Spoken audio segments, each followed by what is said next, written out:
2 years ago, just 2 years ago, those two teams met, or I shouldn't even call them the same teams.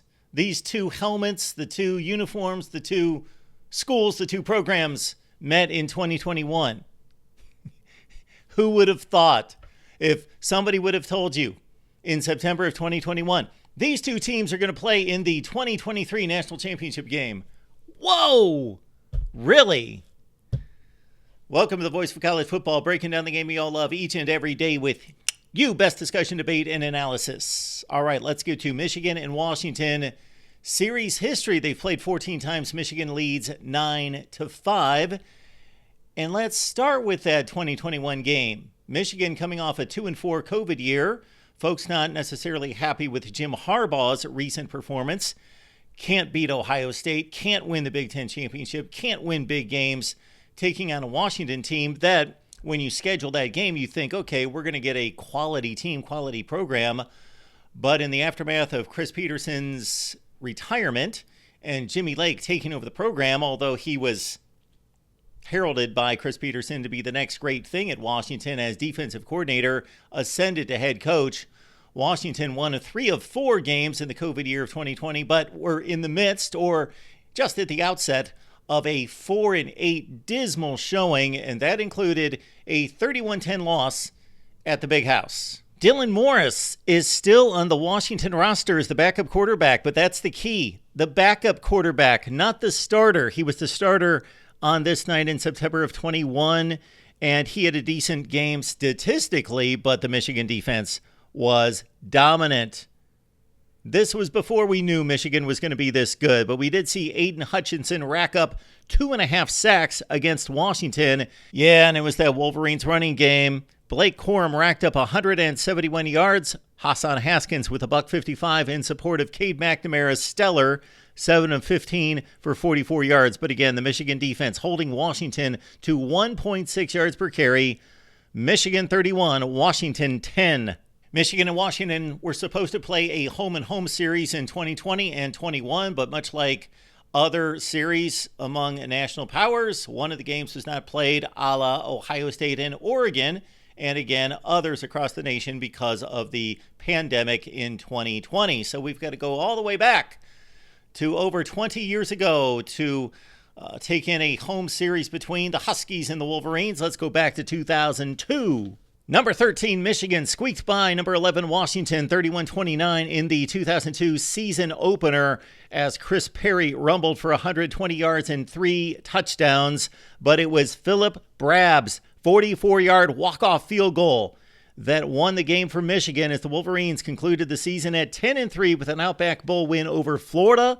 Washington finished at 7-6. They lost the Sun Bowl to Purdue. In week 2 of 2001, it was Washington with a win, 23-18, as Amare Lowe blocked a field goal for a touchdown, and he also had a pick 6 as Washington did not find the end zone until the fourth quarter, but won the game, yes, 23-18.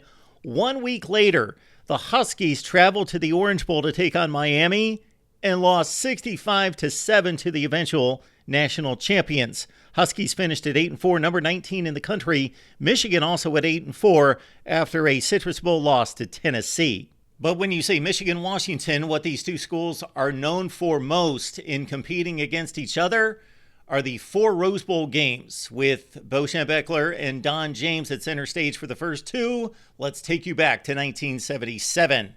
Despite 3 non-conference losses, Washington was able to pour it on during Pac-8 at the time play, with a little-known coach in Don James and a little-known quarterback in Warren Moon, taking on mighty number 4 Michigan. Warren Moon accounted for 3 touchdowns as Washington raced out to a 24-0 lead en route to a 27-20 win, costing Michigan a shot at a national championship. 5 teams finished with 1 loss that season. Notre Dame was awarded the AP National Championship. 3 years later, the two teams met on New Year's Day 1981. It was number 5, 9-2 Michigan, coming off an upset of Ohio State, taking on 9-2 Washington. Wolverines a 7-point favorite, even though Bo Schembechler came into this game 0-7 in bowl games, 0-5 in the Rose Bowl. Anthony Carter racked up 101 total yards of offense. As Michigan broke open a 7-6 game at halftime, Butch Woolfolk was the game's MVP with 182 yards rushing. Bo gets the monkey off his back. Michigan defeats Washington 23-6. Bo Schembechler's Rose Bowl career concluded with 2 games against USC, a win and a loss following the 1988 and 89 season. So it was Don James against Gary Moeller the next 2 times the Huskies and Wolverines got together in Pasadena. Soon to be co-national champion Washington took a close first half with a 13-7 lead at the break to a blowout 34-14 romp of Michigan as the Huskies dominated the second half. Michigan tacked on a very late touchdown, and Washington actually ran out the clock at the Michigan 5. Otherwise, this score could have been much worse. Mario Bailey struck the Heisman pose, and Michigan finished at 10-2. The Huskies shared a national championship at 12-0 with the Miami Hurricanes, 1991. Michigan got its revenge the very next year as Ty Wheatley went off, 15 carries for 235 yards and 3 touchdowns, but it took Elvis Gerbach's touchdown pass to Tony McGee with 5 minutes left to give Michigan the thrilling 38-31 win at the Rose Bowl. This was Don James' final game at Washington as he resigned in protest of NCAA sanctions against the Huskies. They got together in the 1950s, 53 and 54, with Benny Oosterbond's Michigan teams winning a pair against the Huskies, 50-0 in 1953. Michigan finished at 6-3, number 20 in the country. And then the 54 Wolverines won 14-0 in Seattle. The Huskies finished at 2-8. Michigan 6-3 again, number 15 in the country, after losing to number 1 Ohio State to conclude the regular season. The Bo era at Michigan was launched in 1969 and, of course, highlighted with an upset win of number 1 Ohio State, defending national champion in Ann Arbor 24-12. Earlier that season, Michigan all over Washington, 45-7. Jim Owens coaching the Huskies, who finished at 1-9. Michigan 8-3, of course, again had the big win over the Buckeyes before losing in the Rose Bowl to USC, finishing at number 9 in the country. The Wolverines won the rematch the next season in Seattle, 17-3. That Huskies team under Jim Owens, much better at 6-4. The Wolverines at 9-1. They lost to Ohio State. Otherwise, Michigan would have had a chance to play for a national championship. The greats, Schembechler and James, got together in the regular season 2 more times in 1983 and 84, and you might just remember the starting quarterback for Michigan in 1984. That was Jimmy Harbaugh against Hugh Millen, who, of course, quarterbacked in the NFL for quite some time. Huskies won at 20-11. Wolverines did not get into the end zone until there were just a few seconds left in the game. Michigan had its worst season under Bo Schembechler. Michigan finished with its worst season under Bo in 21 years at 6-6 with that famous Holiday Bowl loss to BYU, who was voted the national champion. Washington finished 11-1. They could have played BYU, but they chose to go to the more lucrative Orange Bowl, where they took out Oklahoma 28-17 to finish number 2 in the country.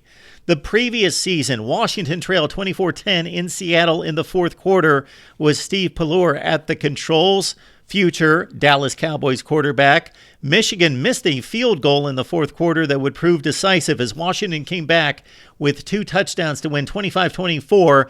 That Michigan team lost to Auburn in the Sugar Bowl that year to finish at 9-3. Washington at 8-4 with an Aloha Bowl loss to Penn State. So it's been a fun ride going through the annals of time with Michigan and Washington. And for those of us purists who love the famed Rose Bowl and the days when it was exclusively the Big Ten against the Pac, 12, 8, or 10, we kind of miss those days. But this is, without a doubt, the most important, most impactful, the most meaningful game between the two. It is for the national championship. Keep it locked in here at the Voice of College Football. Plenty of coverage on the Wolverines and the Huskies headed toward Monday night.